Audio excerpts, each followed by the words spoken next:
At 1:17 in the morning, my security camera caught three men in work polos stepping past the boundary marker on my land heading straight for my power service, while the president of the HOA sat in a dark SUV at the end of my driveway watching. 2 days later, a judge asked one quiet question in an emergency hearing, and her confidence collapsed right there on the record. That moment didn't feel like victory. It felt like the kind of relief you get when a lie finally runs out of oxygen. I've lived on this property for 15 years, long enough to know every creak of the house, every shadow the trees throw at sunset, every inch of where my land ends and someone else's begins. My place sits on the edge of a development called Clear Pines, close enough that I hear their lawn crews on Saturdays, far enough that their HOA bylaws don't touch my deed. That line matters. It's ink on paper recorded with the county, and I've respected it since day one. I keep my property clean. I don't blast music. I don't start fights. I'm quiet. And that apparently made me a problem. The HOA president, Linda Watkins, hates quiet people. Quiet people don't flinch when someone waves a clipboard. They don't rush to comply. They ask questions. And the first thing Linda did was try to manufacture urgency. One morning I found a notice paper-clipped to the outside of my roadside mailbox.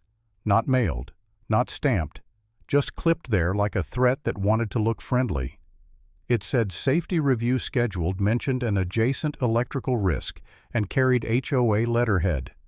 No county seal, no inspector name, no permit number.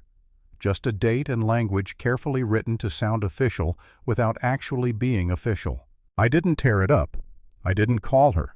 I took photos from 3 angles so the metadata would capture time and location. I slid the notice into a plastic sleeve and wrote down exactly where I found it. That's my habit. I document first, react later. 2 days after that, Linda took the performance online.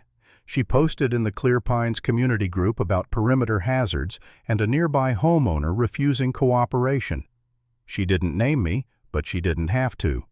I took screenshots, made sure the timestamps were visible, and then I did something else, something she probably didn't expect. I checked the county permit portal for her address. Turns out there were no permits on file for the visible electrical upgrades in her backyard. I printed the search results and filed them behind her post. Paper tells stories if you let it. Then came the certified letter. Voluntary coordination of exterior service inspection. Voluntary in the title, consequences implied everywhere else. I signed for it, kept the green receipt, scanned the tracking label, and forwarded everything to my attorney. Then I replied in writing. Short. Clinical. I am not a member of the HOA. I do not consent to inspection. Any safety concerns should be addressed through county or utility channels. I saved the email as a PDF and preserved the headers. Within an hour, the HOA blasted residents with a message I had refused a safety inspection. Voluntary had quietly become refused. That wasn't an accident. That was framing. That's when Linda escalated to the one lever she knew would scare people: electricity. I got a call from the power company about a reported hazard. Meter tampering, arcing at the service. I didn't argue. I asked for documentation.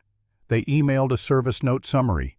Third-party report received hazard category flagged. I printed it. Then I asked them to place a note on my account, no service changes without verified callback to my number on file. The representative confirmed the flag by email. That email went into the folder. After that, the paperwork started getting creative. A new packet arrived claiming imminent danger. Inside was an authorization page with my name typed near a signature line. Typed. Not signed. I photographed every page, compared it to my real signature from the certified receipt scan, and had my attorney send a preservation demand, drafts, attachments, version history. We asked who created that page. They stayed quiet. Quiet doesn't mean innocent. It just means waiting. The real move came after midnight. Just after 1 in the morning, my driveway camera caught slow headlights. A white contractor van stopped near the roadside utility pedestal, right where the easement strip ends and my posted boundary begins. 3 workers stepped out with insulated tool bags. A dark SUV rolled in behind them and parked angled toward my house. I recognized the silhouette immediately. Linda sat in the driver's seat watching. Their goal was simple: shut my power off, or at least make it look like they could. Safety theater dressed up as authority. I stayed inside and recorded. The timestamp captured the van's plate, the laminated work order number, and the moment one of the workers stepped beyond the easement marker toward my service disconnect housing. That's when I turned on the porch light and opened the door. I held my phone up, not threatening, just obvious. "You're past the easement marker," I said. "I do not consent to work on my property." "Who dispatched you?" The lead worker blinked. "We've got an emergency mitigation order from the utility." I asked him to show it. He looked back at the SUV. Linda didn't move. So I called 911. I narrated exactly what I was seeing: contractors attempting access past the easement, HOA president supervising from a vehicle. I asked for a deputy for trespass and unauthorized utility work. When the deputy arrived, the scene felt unreal. My porch light, 3 workers, a uniformed officer. Linda stayed in her SUV like distance could substitute for authority. The deputy asked for paperwork. The lead worker handed over the laminated work order. I politely asked the deputy to photograph the work order number and the crew's location relative to the posted marker. He did. Then I asked for the incident number before anyone left. He gave it to me and I repeated it out loud so my recording captured it cleanly. That's when Linda rolled her window down and tried to perform. "This is for safety," she said, voice sweet, practiced. "We're protecting the community." The deputy turned to her. "Do you own this property, ma'am?" "No," she said, already trying to add more words. "Then you don't direct work here," he said. "If the utility needs something, the utility sends the utility." The workers packed up. The van left. Linda lingered a few seconds longer, then drove off. When the lights went back to normal and the driveway emptied, I stood alone in my kitchen phone, still in my hand, and the adrenaline drained out of me all at once. That's when the doubt crept in. The quiet kind. The kind that asks questions at 2 in the morning when no one else is awake. What if I was wrong? What if there really was a hazard and I'd pushed too hard? What if I was the difficult one, the guy everyone talks about? I didn't sleep much after that. I didn't post anything online. I didn't clap back. I filed. I requested the incident report by number. I sent a public records request to county inspections asking whether any official hazard notice existed for my address in the last 60 days. I emailed the contractor company a preservation notice demanding dispatch logs, call recordings, GPS routes, and the originating request tied to the work order number. I saved the sent confirmation. Linda tried to flip the board with money threats.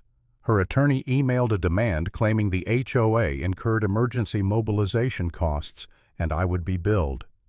My attorney replied attaching the incident number and the utility service note and requested proof of legal authority and the originating dispatch request. Linda went bigger in public, holding a board meeting and calling herself the responsible party who prevented a hazard. She posted a cropped photo of my porch that suggested conflict without showing the deputy. I screenshot it and forwarded it to the contractor's compliance department. Then the smoking gun arrived from someone Linda couldn't intimidate, a nearby night shift lineman off duty. Not my friend, just a professional with a camera and a conscience. He said he'd seen the van and the SUV and pulled his doorbell clip in case someone tried to rewrite the story. The footage showed Linda stepping out of her SUV, handing the lead worker a printed sheet and pointing toward my service disconnect. The title was visible: HOA Safety Operation Checklist. One line jumped off the page: cut service at disconnect, photograph dark residence, depart before patrol loop.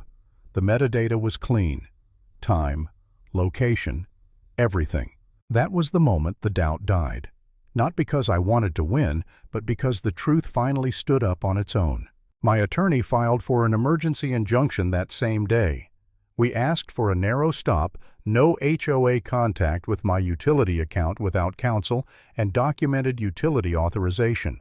No HOA-directed contractors entering past my easement marker, no forged authorizations. We attached the footage, the incident number, the utility emails, and the preservation notices. The hearing happened fast. Linda walked in smiling. She believed speed belonged to her.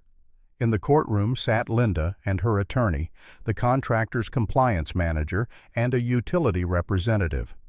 Linda's attorney opened with safety like it was a shield. Linda sat composed, hands folded, the posture of someone used to winning by confidence. The judge asked the compliance manager who authorized the dispatch. "We received the request from a community association representative," he said. The utility representative leaned forward and pointed to the work order. "That number doesn't come from us," he said. "We did not request a shutoff." Linda's attorney tried to speak. The judge held up a hand and asked the question that ended the performance. "Why did your crew cross the easement marker?" The compliance manager pulled up the GPS log. "They crossed it," he said, swallowing at 1:17 a.m. The room went still. Linda's smile didn't fade. It collapsed. The judge granted the injunction on the spot and warned that further misrepresentation could trigger contempt. The contractor issued a written retraction acknowledging the dispatch originated from an HOA request, not the utility. The HOA was ordered to send a written correction to residents and withdraw any hazard notice it circulated. The utility placed a permanent verified contact-only note on my account. The judge ordered reimbursement of my attorney's fees tied to the incident, assessed court costs against the HOA, and required the board to remove Linda as president, barring her from serving for 2 years. When I walked out, the lineman nodded once. Professional, quiet, final. Back home, I printed the injunction and filed it. I adjusted my camera angles like I was closing a case. The lights stayed on. The mailbox stayed empty of threats. The silence came back, and this time it felt earned. Lesson learned. Calm documentation beats loud authority every single time.